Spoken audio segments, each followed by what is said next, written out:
perfect long grain rice. You're going to need 1 cup of long grain rice. I keep it in a mason jar, one of these large ones. I heat up 1.5 cups of water, half a teaspoon of salt. I'm just going to eyeball it. Bring it to a boil, and then you put the rice in. Water is coming to a boil. Now you're going to put the rice in. Stir it.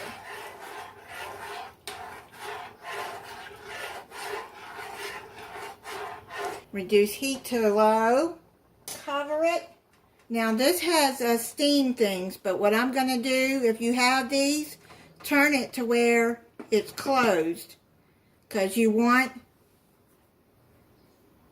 the steam to stay in there. If you have like a steam thing right there, get you a piece of aluminum foil and stick it in there.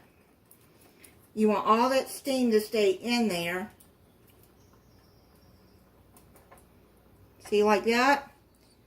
Got it on low.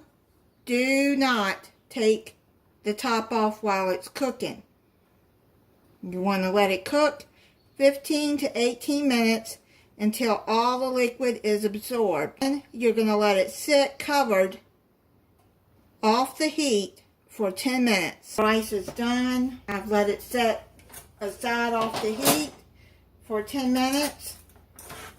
Then you take a fork and you fluff it up.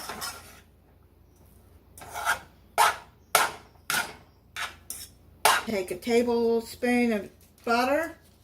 If you want to use margarine, you can use margarine. Cover that and let the butter melt and come back and try it for you. Stir the butter in. Make sure you get it all good and coated. Going to try some for you. Good rice. It's light and fluffy. The recipe will be in the description. Thank you for watching.